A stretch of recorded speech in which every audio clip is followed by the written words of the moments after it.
जितनी मेहनत करोगे, जितना संयम रखोगे, उतनी ही बड़ी सफलता तुम्हारे कदम चूमेगी। ऐसी सीख गौतम बुद्ध ने कई सालों पहले उस वक्त की पीढ़ी को क्यों दी थी? इसके पीछे का रहस्य क्या है? आज इसी रहस्य के बारे में हम गौतम बुद्ध की कहानियों के माध्यम से जानेंगे। तो बिना देर किए चलिए उन कहानियों की शुरुआत करते हैं। पहली कहानी दोस्तों बहुत समय पहले की बात है। एक अत्यंत श्रद्धेय साधु थे। वह बहुत कम उम्र में ध्यान के लिए हिमालय की ऊंची ठंडी चोटियों पर चले गए और नागाओं के विभिन्न संप्रदायों के साथ 20 साल बिताने और दिव्य शक्तियां प्राप्त करने के बाद वापस आकर अपना आश्रम शुरू किया। जल्द ही उनके पास एक बड़ा अनुयायी आधार बनने लगा और वह अपने योग प्रशिक्षण, कल्याण शिक्षाओं और आकर्षण के कारण बहुत प्रसिद्ध हो गए। उनके अनुयायियों का दृढ़ विश्वास था कि उनके पास सर्वोच्च शक्तियां हैं और वे दबी जुबान में इस बारे में बात करते थे कि उनके पास अलौकिक शक्तियां हैं और वे कोई भी चमत्कार कर सकते हैं। उनके गरीब अनुयायियों में से एक रोचक नामक शिष्य उनके हिमालय से लौटने के शुरुआती दिनों से ही उनकी सेवा कर रहा था और पूरी ईमानदारी और समर्पण के साथ उनकी सेवा कर रहा था और गुरु को उनकी दैनिक गतिविधियों में सहज बनाने के लिए सभी कष्ट उठा रहा था। रोचक का दृढ़ विश्वास था कि भिक्षु कुछ विशेष प्रार्थनाएं और मंत्र जानता है जो महान धन प्रदान कर सकते हैं। वह उस दिन की प्रतीक्षा कर रहा था जब साधु उसकी सेवा से प्रसन्न होकर मंत्र बताएगा। जब कुछ वर्षों के बाद भी कुछ नहीं हुआ तो उसने साधु से पवित्र मंत्र बताने के लिए पूछना शुरू कर दिया, जो बहुत ही कम प्रयास से उसके जीवन को बदल देगा और उसे बहुत अमीर बना देगा। दूसरों की तरह भिक्षु ने भी उसे अपने जीवन के उद्देश्यों को प्राप्त करने के लिए कड़ी मेहनत, समर्पण, ईमानदारी और अपने काम पर ध्यान केंद्रित करने का मूल्य सिखाने की कोशिश की, लेकिन कोई फायदा नहीं हुआ और वह भिक्षु को परेशान करता रहा। लगातार उपद्रव से निराश होकर भिक्षु ने उसे मंत्र देने का फैसला किया और उसे अपने कमरे में बुलाया। उन्होंने अनुयायी के कान में 5 बार मंत्र फुसफुसाया और उसे मंत्र को अच्छी तरह से याद करने के लिए कहा।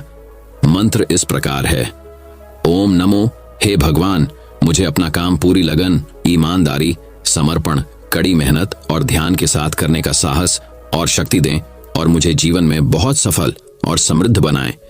रोचक इतने सरल मंत्र कार्य से बहुत प्रसन्न हुआ और उसने भिक्षु से पूछा कि वांछित परिणाम प्राप्त करने के लिए उसे कितने दिनों तक प्रार्थना करने की आवश्यकता है। गुरु ने उनसे कहा कि यह बहुत सरल है, उन्हें बस किसी शांतिपूर्ण स्थान पर पवित्र माला का उपयोग करके मंत्र को 101 बार दोहराना होगा। रोचक बहुत खुश हुआ और उसने ध्यान के लिए किसी शांत स्थान पर जाने की अनुमति मांगी।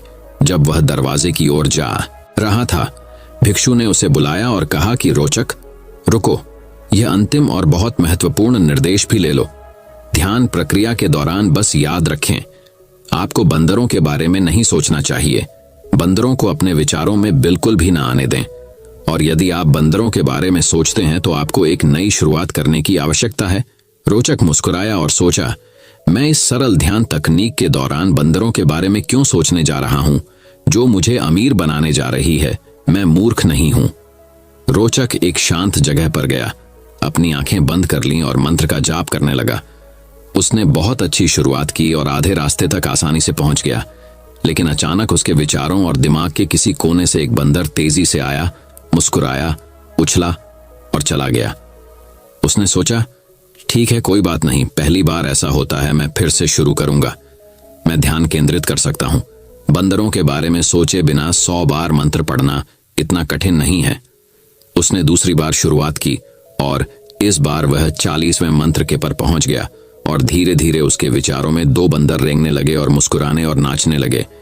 उसने फिर से शुरुआत की और तीसरी बार आश्चर्य की बात यह थी कि यह बंदरों का समूह था जो उसके विचारों में हर जगह खेल रहा था, चीख रहा था और चिल्ला रहा था। वह बार बार शुरू करता रहा और बंदरों के बारे में सोचे बिना वह 101 बार मंत्र नहीं बोल सका और आखिरकार वह ऐसी स्थिति में पहुंच गया जहां उसकी आंखों का बंद होते ही चारों ओर खेल रहे बंदरों के समूह को उसके विचारों में लाने के लिए पर्याप्त था। मंत्र का एक भी शब्द बोले बिना भी उसने मंत्र देने के बाद बंदरों का जिक्र करने के लिए साधु को अपने मन में गाली देना भी शुरू कर दिया। अन्यथा उसने बंदरों के बारे में सोचे बिना ही मंत्र को बहुत ही सरलता से 101 बार कहा होता। लेकिन फिर भी वह अपने प्रयास में लगा रहा और कई दिनों तक मंत्र दोहराता रहा। चारों ओर नाचते सैकड़ों बंदरों के समूह के बावजूद भी उसके ख्याल में आते रहते हैं, ओम नमो, हे भगवान, मुझे अपना काम पूरी लगन, ईमानदारी, समर्पण, कड़ी मेहनत और ध्यान के साथ करने का साहस और शक्ति दें और मुझे जीवन में बहुत सफल बनाएं। अंत में मंत्र को कुछ लाख बार दोहराने के बाद उन्हें मंत्र का अर्थ समझ में आया, यानी जीवन में वास्तव में सफल होने के लिए उन्हें वास्तव में समर्पण और ईमानदारी के साथ कड़ी मेहनत करने और अपने लक्ष्यों पर ध्यान केंद्रित रखने की आवश्यकता है, न कि इतने सारे अनावश्यक विचारों में भटकने की। अमीर बनने का कोई आसान तरीका खोजने की कोशिश न करते हुए अपने लक्ष्य को पूरी निष्ठा के साथ पूरा करने की कोशिश करो। अंत में वह भिक्षु के पास गया और उसे पाठ के लिए धन्यवाद दिया और खुद को मंत्र के सार के प्रति समर्पित कर दिया, जिससे उसने अपने जीवन में आगे जाकर बहुत सफलता हासिल की। दोस्तों, हर किसी में बहुत सफल होने की चाहत होती है, लेकिन जुनून, ईमानदारी, समर्पण, कड़ी मेहनत और फोकस के साथ काम करने की इच्छा नहीं होती। हम अपने उद्देश्यों से इतनी आसानी से ध्यान भटक जाते हैं। बंदरों के बारे में सोचने, मनोरंजक गतिविधियों या अन्य छोटे मुद्दों पर बहुत अधिक समय खर्च करने में ऊर्जा खर्च न करें। ध्यान केंद्रित करें और लक्ष्य को पाने में आलस न करें और आप अवश्य सफल होंगे। तो चलिए दोस्तों, अब गौतम बुद्ध की दूसरी कहानी की शुरुआत करते हैं। दूसरी कहानी बहुत समय पहले की बात है। एक बादशाह के महल की चार दीवारी के अंदर एक वजीर और एक कारिंदा रहता था। वजीर और कारिंदे के पुत्र में गहरी दोस्ती थी। कम उम्र होने के कारण दोनों एक साथ पढ़ते खेलते थे। वजीर के कहने पर कारिंदे का लड़का उसके सब काम कर देता था। वह वजीर को चाचा कहकर पुकारता था। बादशाह कारिंदे के पुत्र को बहुत प्रेम करता था। बादशाह की कोई संतान नहीं थी, इसलिए वे कारिंदे के पुत्र को अपने पुत्र के समान ही समझते थे। बादशाह ने उसे महल और दरबार में आने जाने की पूरी छूट दे रखी थी। कारिंदे के पुत्र के प्रति बादशाह का प्रेम देखकर वजीर को बहुत ईर्ष्या होती थी। वजीर चाहता था कि बादशाह केवल उसके पुत्र को ही प्रेम करें। यदि बादशाह ने उसके पुत्र को गोद ले लिया तो बादशाह की मृत्यु के बाद उसका पुत्र ही राजगद्दी पर बैठेगा। वजीर की इच्छा के विपरीत बादशाह का प्रेम कारिंदे के पुत्र के प्रति बढ़ता ही गया। बादशाह वजीर के पुत्र को जरा भी पसंद नहीं करते थे, इसलिए वजीर कारिंदे और उसके पुत्र से मन ही मन ईर्ष्या करने लगा। वजीर ने कारिंदे के पुत्र को मारने का निश्चय किया। वजीर ने कारिंदे के पुत्र को रुमाल और पैसे देकर गोश्त लाने के लिए कहा। वजीर ने कारिंदे के पुत्र को अच्छी तरह समझाया कि गोश्त बाजार में गली के नुक्कड़ वाली दुकान से ही लाना। कारिंदे का बेटा रुमाल और पैसे लेकर बाजार की ओर चल दिया। उसने देखा कि उसका मित्र वजीर का बेटा भी वहां पर खेल रहा है। वजीर के लड़के ने कारिंदे के पुत्र से कहा कि तुम मेरा दांव खेलो, मैं जाकर गोश्त ले आऊंगा। कारिंदे के पुत्र ने उसे पैसे और रुमाल देकर दुकान का पता बता दिया। इस प्रकार वजीर का पुत्र गोश्त लेने चला गया और कारिंदे का पुत्र दांव खेलने लगा। वजीर के पुत्र ने दुकानदार को पैसे और रुमाल देकर कहा कि इसमें गोश्त बांध दो। कसाई ने रुमाल में बने हुए निशान को पहचान लिया। इस रुमाल को वजीर ने कसाई को दिखाते हुए कहा था कि जो लड़का इस रुमाल को लेकर गोश्त लेने आए, तुम उसे मौत के घाट उतार देना। कारिंदे के पुत्र को मारने के लिए वजीर ने कसाई को पैसे दिए थे। कसाई ने अंदर भट्ठी जलाकर सारी तैयारी पहले ही कर ली थी। कसाई ने रुमाल और पैसे लेकर उस लड़के को वहां बैठने के लिए कहा और स्वयं अंदर गोश्त लेने चला गया। जब कसाई बाहर आया, कसाई ने तुरंत उस लड़के को उठाकर जलती हुई भट्ठी में झोंक दिया। कारिंदे का पुत्र अपना दांव खेलकर अपने घर जा रहा था कि उसे रास्ते में वजीर मिल गया। कारिंदे के पुत्र ने पूछा, चाचा, भैया गोश्त ले आया? इतना सुनकर वजीर के पैरों के नीचे से जमीन खिसक गई। तभी कारिंदे के पुत्र ने कहा, चाचा, भैया ने मुझसे रुमाल और पैसे ले लिए थे और कहा कि तुम मेरा दांव खेल लो, मैं गोश्त लेकर घर चला जाऊंगा। मैंने भैया को दुकान का पता भी बता दिया था। वजीर की आंखों के आगे अंधेरा छा गया और उसके मुख से एक शब्द भी नहीं निकला। अपने पुत्र को याद करता हुआ वजीर अपने घर चला गया। वजीर कह रहा था कि जो दूसरों के लिए कुआं खोदता है उसमें स्वयं गिरता है। इस कहानी से हमें यही शिक्षा मिलती है कि हमें कभी किसी का बुरा नहीं करना चाहिए और हमें जो मिले उसी में समाधान रहना चाहिए। तो चलिए दोस्तों, अब गौतम बुद्ध की तीसरी कहानी की शुरुआत करते हैं। तीसरी कहानी बहुत समय पहले की बात है। किसी गांव में एक किसान रहता था। उस किसान की एक बहुत ही सुंदर बेटी थी। दुर्भाग्यवश गांव के जमींदार से उसने बहुत सारा धन उधार लिया हुआ था। जमींदार बूढ़ा और क्रूर था।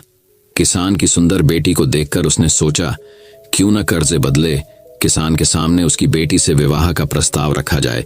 जमींदार किसान के पास गया और उसने कहा, तुम अपनी बेटी का विवाह मेरे साथ कर दो, बदले में मैं तुम्हारा सारा कर्ज माफ कर दूंगा। जमींदार की बात सुनकर किसान और किसान की बेटी के होश उड़ गए। तब जमींदार ने कहा, चलो गांव की पंचायत के पास चलते हैं और जो निर्णय वे लेंगे उसे हम दोनों को ही मानना होगा। वो सब मिलकर पंचायत के पास गए और उन्हें सब कह सुनाया। उनकी बात सुनकर पंचायत ने थोड़ा सोच विचार किया और कहा, यह मामला बड़ा उलझा हुआ है, अतः हम इसका फैसला किस्मत पर छोड़ते हैं। जमींदार सामने पड़े सफेद और काले रोड़ों के ढेर से एक काला और एक सफेद रोड़ा उठाकर एक थैले में रख देगा।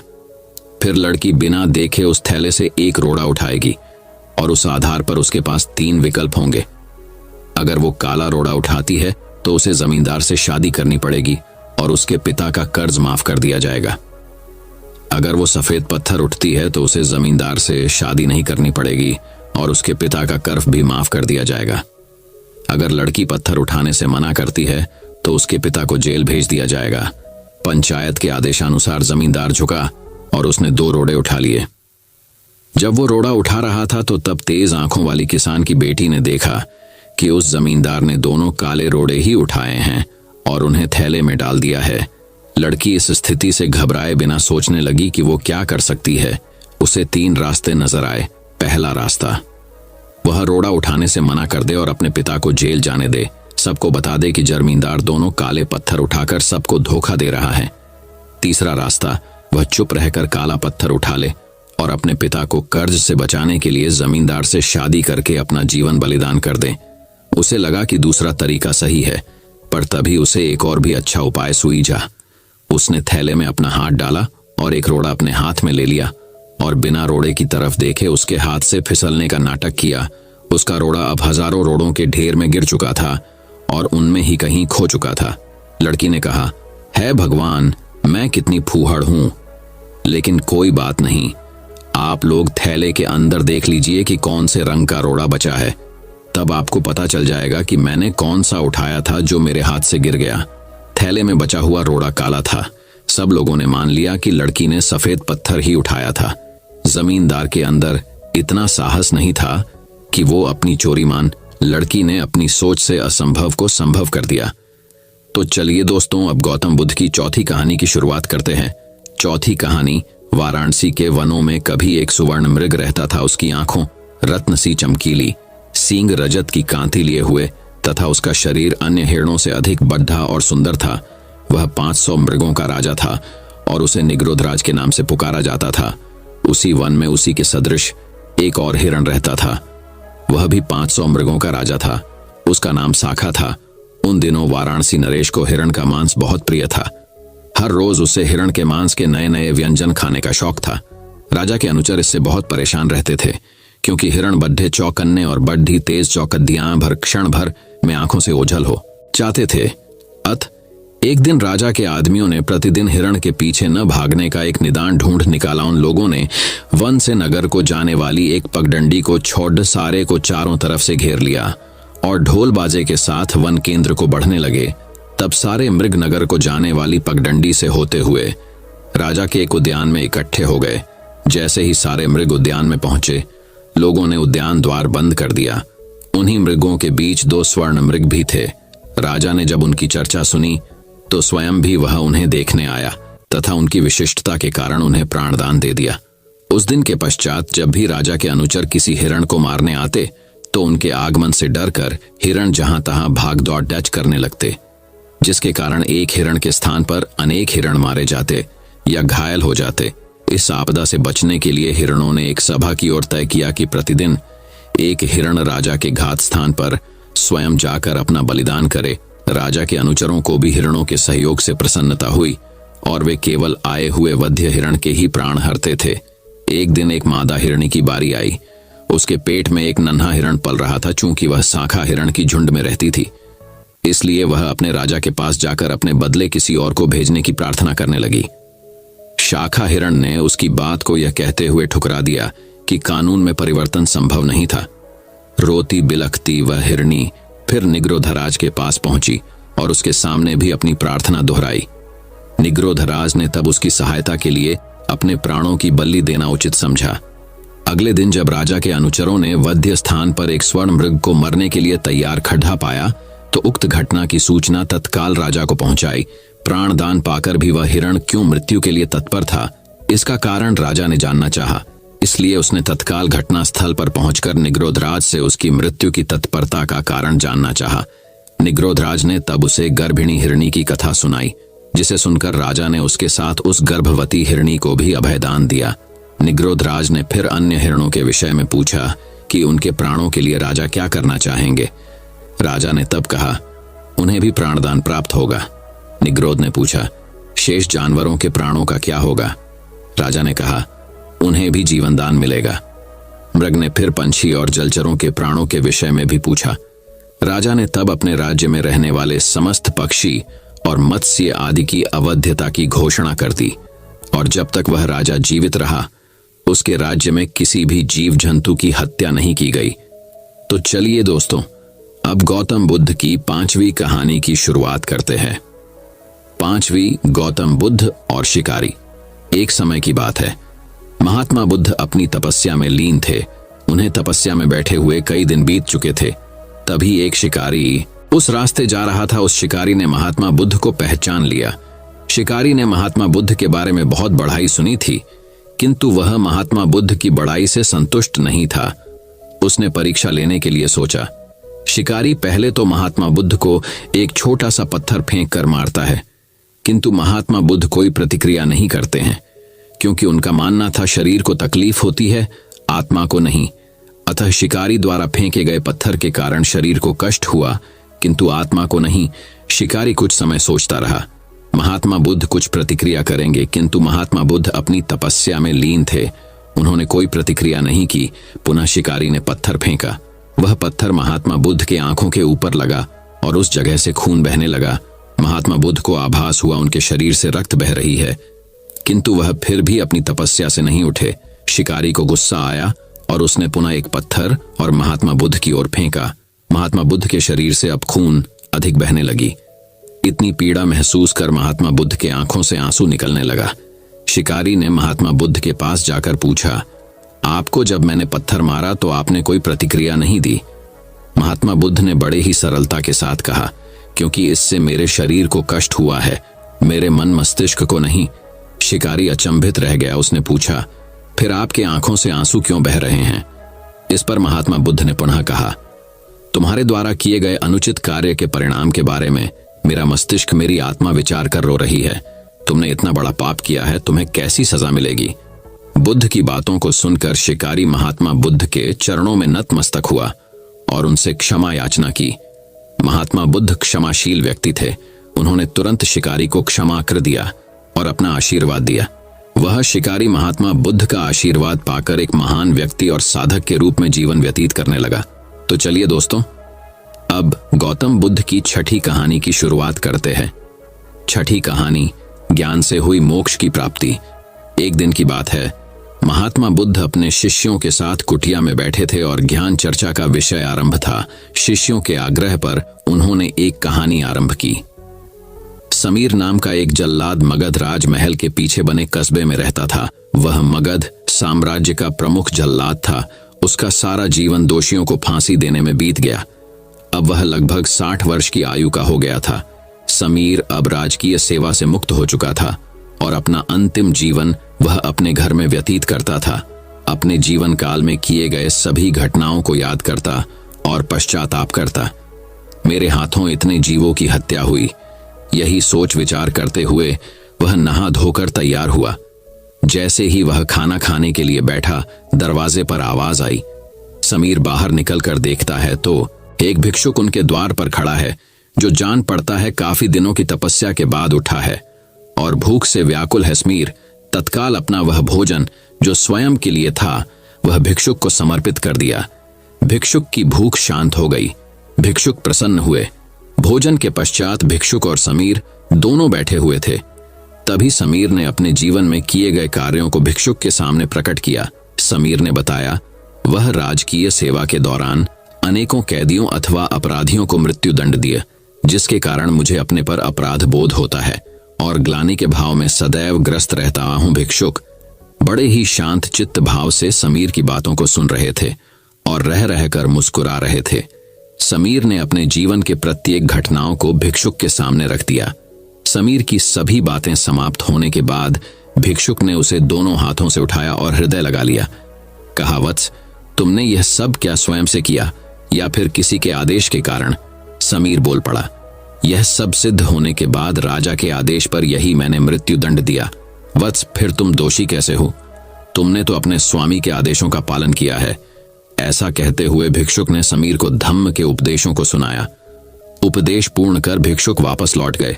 समीर जैसे ही भिक्षुक को विदा कर वापस आता है, उसकी मृत्यु हो जाती है, जिसके उपरांत उसे मोक्ष की प्राप्ति होती है। कहानी अंत कर महात्मा बुद्ध शांत हुए। महात्मा बुद्ध के शिष्य इस पूरी घटना को ध्यानपूर्वक सुन रहे थे। उन्होंने महात्मा बुद्ध से पूछा, जिसने जीवन भर अनेकों हत्या की थी, वह मोक्ष कैसे प्राप्त कर सकता है? महात्मा बुद्ध मुस्कुराए और अपने शिष्यों को समझाया, जिसने जीवन में पहली बार ज्ञान की प्राप्ति की हो, अंत समय जिसका निकट हो और ज्ञान के शब्द उसके कानों में पड़े हों, वह मोक्ष की प्राप्ति कर लेता है। महात्मा बुद्ध ने बताया, हजारों हजार शब्दों के उपदेश व्यर्थ हैं। जब तक व्यक्ति का मन शांत ना हो, मन शांत होने पर एक शब्द से भी ज्ञान प्राप्त हो सकता है। तो चलिए दोस्तों, अब गौतम बुद्ध की 7वीं कहानी की शुरुआत करते हैं। 7वीं कहानी, पुष्प के बदले शरण। एक समय की बात है, महात्मा बुद्ध अपने शिष्यों के साथ मगध आए हुए थे। वहां एक चंदौसा नाम का मोची गांव के बाहर अपनी कुटिया बनाकर रहता था। उसके परिवार में उसकी पत्नी और 4 बच्चे रहा करते थे। चंदौसा की कुटिया के बाहर एक बड़ा सा तालाब था, जिसमें बरसात का पानी जमा हुआ करता था। चंदौसा सवेरे उठकर जब तालाब पर गया तो उसे एक कमल का पुष्प दिखाई दिया जो दिव्य था। चंदौसा ने अपनी पत्नी फुलौरी को उस पुष्प के बारे में बताया। फुलौरी शांत स्वभाव की थी और पतिव्रता भी थी। फुलौरी ने तत्काल बताया, महात्मा बुद्ध यहाँ आए हुए हैं, शायद वह इस ताल के पास से गुजरे होंगे जिसके कारण यह फूल हुआ है। चंदौसा के मन में अमीर बनने का स्वप्न जाकर झटपट तालाब में कूद गया और उस पुष्प को तोड़कर ले आया और अपनी पत्नी से आगे की रणनीति बताता है। मैं यह पुष्पा राजा को देकर इसके बदले ढेर सारा मूल्य प्राप्त करूंगा और हम लोग अपना जीवन आराम से व्यतीत करेंगे। फुलौरी, यह तो अच्छी बात है, यह पुष्प हमारे किस काम का? यह राजा को ही दे। आइए। चंदौसा, ठीक है, मैं शीघ्र ही लौट कर आता हूं। कहते हुए वह राजमहल की ओर तेज कदमों से निकल पड़ा। रास्ते में चंदौसा को तेज कदमों से जाते हुए एक व्यापारी देख लेता है। उसके हाथों में दिव्य पुष्प देखकर व्यापारी के मन में उस पुष्प को प्राप्त करने की अभिलाषा जागृत होती है। व्यापारी आवाज देकर चंदौसा को बुलाता है और उस पुष्प का मूल्य पूछता है। व्यापारी उस पुस्तक का मूल्य 2 स्वर्ण मुद्रा देने को तैयार हो जाता है, किंतु अंत समय में चंदौसा यह सोचता है, व्यापारी जब इस पुष्प का मूल्य 2 स्वर्ण मुद्रा दे रहा है तो राजा अवश्य ही इसके अधिक मूल्य देगा। व्यापारी को न करते हुए वह राजमहल की ओर दौड़ता हुआ निकल गया। राह में राजा रत्नेश आते दिखाई दिए। चंदौसा ने उस पुष्प को राजा को दिखाया। राजा उस पुष्प का मूल्य 5 स्वर्ण मुद्रा देने को शीघ्र तैयार हो गए। चंदौसा सोच में पड़ गया कि इस पुष्पों में ऐसी क्या खास बात है जो व्यापारी और राजा इसकी प्राप्ति करना चाहते हैं, और मेरे पास यह पुष्प है जिसका मैं प्रयोग या मूल्य नहीं जानता। यह कितना मूल्यवान है, इसकी समझ मुझे नहीं है। एकाएक चंदौसा के दिमाग में बिजली सी कौंध जाती है। वह राजा को भी न करते हुए वह महात्मा बुद्ध के शरण में पहुंच जाता है। महात्मा बुद्ध के चरणों में गिरकर वह पुष्प उन्हें समर्पित कर देता है और अपने शरण में संरक्षण मांगता है। महात्मा बुद्ध चंदौसा को उठाकर हृदय से लगा लेते हैं और उसे अपने शरण में लेते हैं। चंदौसा को ज्ञान प्राप्त होता है। फिर वह अपने समाज में ज्ञान के माध्यम से समाज की पीड़ा हरने का प्रयत्न करता है और आजीवन महात्मा बुद्ध का शिष्य बन जाता है। गौतम बुद्ध ने समाज के उन्नति तथा अध्यात्म की तरफ ध्यान आकर्षित करने के लिए जीवन के परम उद्देश्य को समाज के बीच साक्षात्कार कराया। उपरोक्त कहानी के माध्यम से अपने सामाजिक तथा जीवन के नैतिक शिक्षा का साक्षात्कार किया। उक्त लेख आपको कैसा लगा, अपने सुझाव तथा विचार कमेंट बॉक्स में लिखें। तो चलिए दोस्तों, अब गौतम बुद्ध की 8वीं कहानी की शुरुआत करते हैं। 8वीं कहानी, मन को शांत कैसे करें। एक बार गौतम बुद्ध अपने शिष्यों के साथ एक गांव की तरफ जा रहे थे। तभी उन्होंने देखा कि एक युवक बेहद गुस्से में पहाड़ी की तरफ जा रहा है। बुद्ध उसे देखते ही समझ गए कि या तो ये किसी की हत्या करने जा रहा है या फिर खुद आत्महत्या करने। वो युवक जैसे ही पहाड़ी से कूदने जा रहा था, गौतम बुद्ध ने तुरंत उसका हाथ पकड़कर उसे खींच लिया। यह देख उस युवक ने कहा, आप मेरा हाथ छोड़ दे, ये मेरा जीवन है, मैं जो चाहे इसके साथ करूं, आप मुझे मत रोकना। गौतम बुद्ध ने कहा, ठीक है, तुम चाहो तो दोबारा से कूद जाना, लेकिन पहले 10 मिनट रुक जाओ। 10 से 12 बार लंबी सांसें लो और अपनी हथेलियों को खोल दो, उसके बाद ही मैं तुम्हें दोबारा आत्महत्या करने दूंगा, उससे पहले नहीं। युवक बोला, आप मुझे बेकार ही इतना परेशान कर रहे हैं, मैं पहले से ही इतना परेशान हूं, लेकिन अगर आप कहते हैं तो ठीक है, मैं 10 बार बाहर लंबी सांसें ले लेता हूं, अपनी हथेलियां खोल देता हूं, उसके बाद आप मुझे आत्महत्या करने से नहीं रोकेंगे। उस युवक ने अपनी आंखें बंद की, 10 बार लंबी सांसें ली, अपनी हथेलियों को खोला और फिर धीरे धीरे अपनी आंखें खोली। फिर महात्मा बुद्ध ने कहा कि ठीक है, अब तुम जा सकते हो। वह युवक पहाड़ी की तरफ गया। उसने जैसे ही कदम आगे बढ़ाए, पहाड़ी के नीचे देखा, वह देखते ही पीछे हट गया और वापस जाकर बुद्ध से बोला, आप कौन हैं? आपसे तेजस्वी व्यक्ति मैंने आज तक नहीं देखा, अभी मेरे साथ क्या हुआ है? क्या आप मुझे समझा सकते हैं? कुछ वक्त पहले तो मैं इस पहाड़ी से कूद जाता, लेकिन अब एक भय उत्पन्न हो गया है। बुद्ध मुस्कुराए और बोले, जब तुम पहाड़ी से कूदने वाले थे तब तुम्हारे अंदर क्रोध था।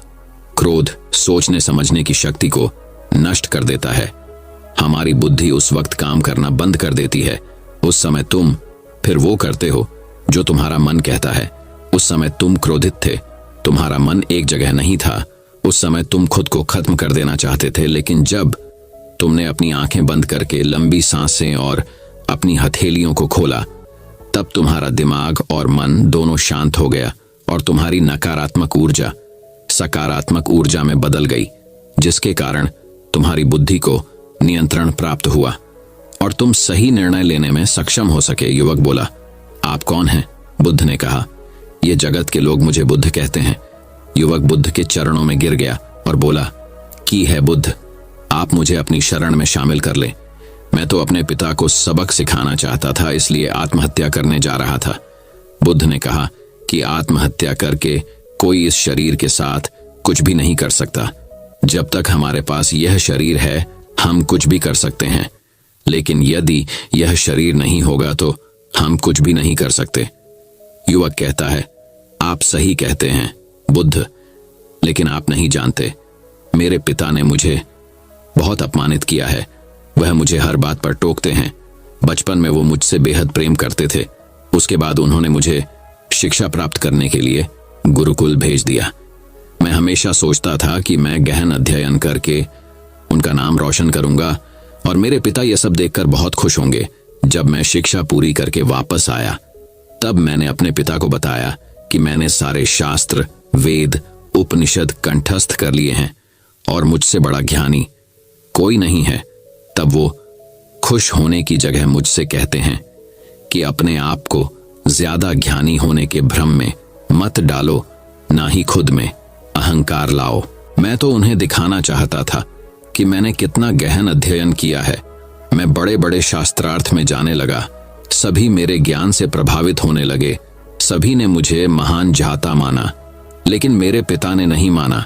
वह मेरे शास्त्रार्थ के बीच पहुंच जाते और मेरे बताए गए ज्ञान में कुछ न कुछ कमी निकालते और सबके आगे मुझे अपमानित करते। वो मेरे साथ रहने वाले मित्रों को भी अपमानित करते थे, यह कहकर कि वो मेरा जीवन बर्बाद कर देंगे क्योंकि वह मेरा साथ देते थे, मेरे ज्ञान की प्रशंसा करते थे। मैं समझ नहीं पा रहा था कि वह ऐसा क्यों कर रहे हैं। तब मेरे मित्रों ने मुझसे कहा क्योंकि वो मेरे जितना ज्ञान अर्जित नहीं कर पाए, इसलिए वो मुझसे ईर्ष्या करते हैं। एक दिन मेरी उपाधियों के कारण मेरे मित्रों ने मुझे मदिरापान कराया। ये बात मेरे पिताजी को पता चल गई। वो ढूंढते ढूंढते वहां पहुंच गए और मुझे वहां सबके सामने थप्पड़ मार दिया। मुझे बहुत अपमानित महसूस हुआ।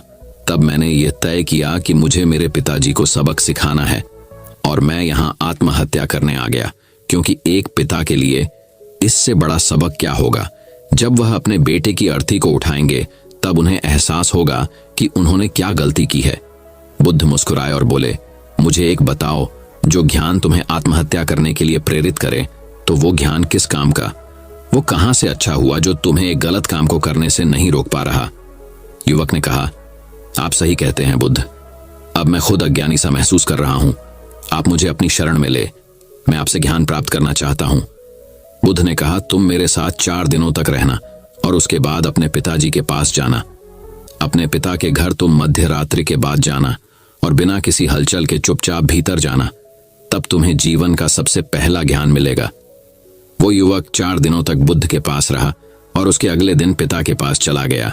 जब मध्य रात्रि वो अपने घर पहुंचा तो उसने देखा कि उसकी माताजी बिस्तर पर बहुत बीमार पड़ी है और युवक के पिता से कहती हैं कि तुम्हारी सख्ती के कारण आज मेरा बेटा मुझसे दूर है। अगर तुम इतने सख्त नहीं होते तो आज घर छोड़कर नहीं जाता। वो युवक अपनी पिता की तरफ देखता है। वो देखता है कि जिनकी आंख में आज तक आंसू नहीं देखे थे, आज वो नम आंखों के साथ बैठे हैं। उसके पिता कहते हैं, मैं उसे दुख नहीं देना चाहता था, बस उसके अंदर अहंकार ना आए। उसे दूर करता था, तभी उसके अंदर की कमियों को वहां जाकर बताता था, ताकि मुझे सुन कोई और भी उसे उसकी कमी बता सके और उसे अपने ज्ञान पर कभी घमंड ना हो, क्योंकि व्यक्ति का अहंकार उसे हमेशा ले डूबाता है। लेकिन उस भीड़ में मेरे सिवा कोई नहीं होता था जो उसको उसकी गलतियों के बारे में बताएं। तब मैंने तय किया कि मैं उसे उसकी गलतियों से अवगत कराऊंगा। लेकिन वो मेरी न सुनकर हमेशा अपने मित्रों की सुनता था। और एक दिन जब उसने मदिरा पान किया, तब मेरा दिल दुखा और तब मुझे लगा कि शायद मेरी परवरिश में कोई कमी थी। मैं ही एक अच्छा पिता नहीं बन सका जो मेरे बेटे ने ऐसा किया। लेकिन तुम चिंता मत करो, मैं उसे कहीं से भी ढूंढ कर ले आऊंगा। जितना प्रेम तुम मुझसे करती हो, उससे ज्यादा मैं उससे करता हूं। युवक की माता कहती है कि मैंने उसे हर जगह ढूंढा, लेकिन वो कहीं नहीं मिला। मेरा मन कहता है कि यहां से कुछ दूर एक गांव में गौतम बुद्ध रुके हैं, वह जरूर वही होगा। तुम उसे वहां जाकर देखो। ये सारी बातें युवक वहीं खड़ा होकर सुन रहा था। उसकी आंखों से आंसू बह रहे थे। वो चुपचाप वहां से चला गया और गौतम बुद्ध के पास पहुंचा और बुद्ध से बोला, हे बुद्ध, अगर आपने मुझे उस दिन आत्महत्या करने से नहीं रोका होता तो मुझसे कितना बड़ा पाप हो जाता। बुद्ध ने युवक से कहा, इस जीवन की सबसे बड़ी गलती आत्महत्या करना है। ये जीवन तुमने खुद नहीं लिया है, उसे तुम्हें दिया गया है, तो तुम्हें कोई हक नहीं कि उसे खुद से नष्ट करो। कल सुबह तुम्हारे पिता यहां वापस आएंगे, कल सुबह तुम उनके साथ जाकर उनके आर्ण को उतारना। युवक ने कहा, हे महात्मा बुद्ध, मुझे मेरा सारा ज्ञान व्यर्थ ही लगता है। आप सत्यता को उजागर करते हैं। मैं आपके साथ रहकर आपसे ज्ञान प्राप्त करना चाहता हूं। मुझे अपने संघ में आप शामिल कर लें। बुद्ध ने कहा, कल सुबह जब तुम्हारे पिता आएंगे तब तुम उनसे बातचीत करना और उनसे आज्ञा लेना, और तब तुम्हें लगे कि तुम्हें ज्ञान प्राप्ति की जरूरत है तो संघ के दरवाजे सभी के लिए खुले रहते हैं। चलिए दोस्तों, अब गौतम बुद्ध की 9वीं कहानी की शुरुआत करते हैं। 9वीं कहानी, किसान की समस्या।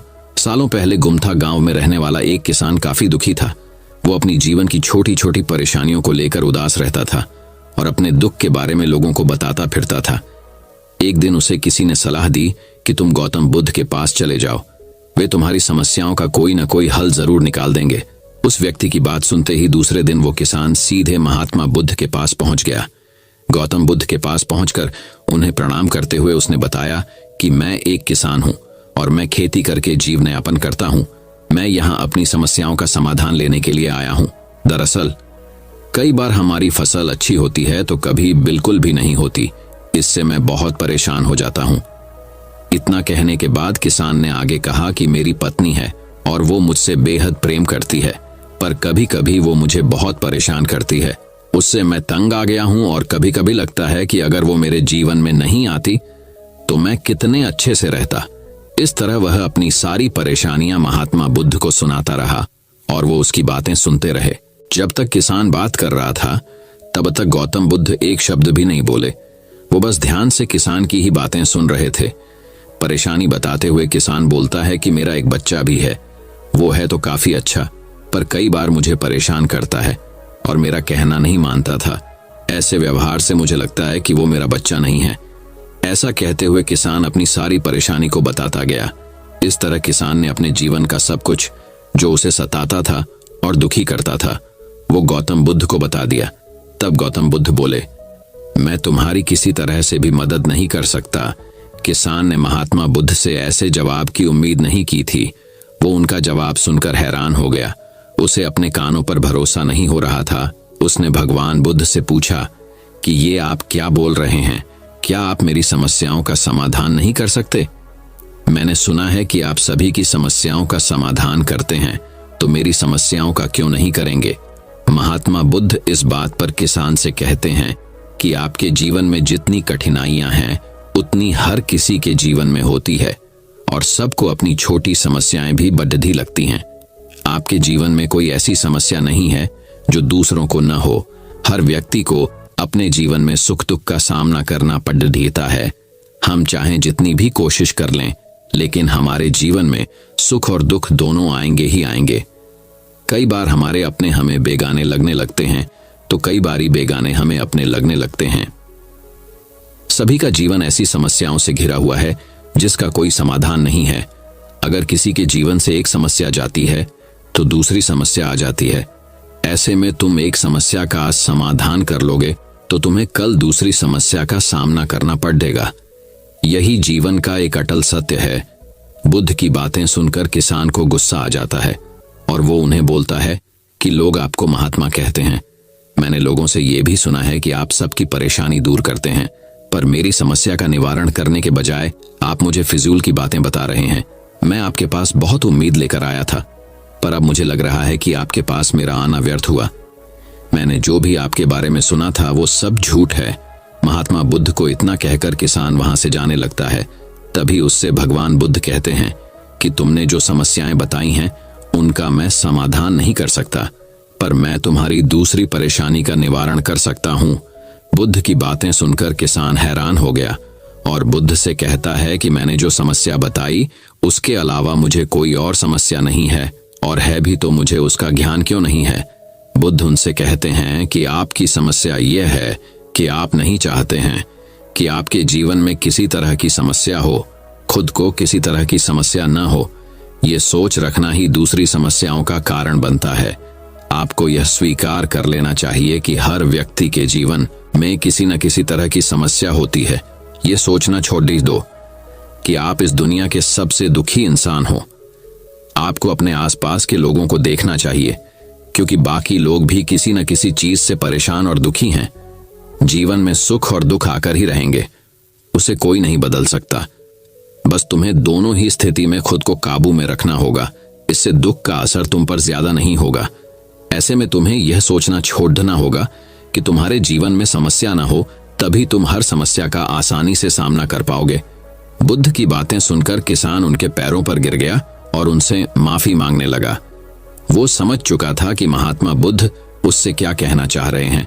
कहानी से सीख, हमें अपनी छोटी छोटी परेशानियों के लिए किसी से शिकायत नहीं करनी चाहिए, बल्कि उन परेशानियों का खुद से सामना करना चाहिए।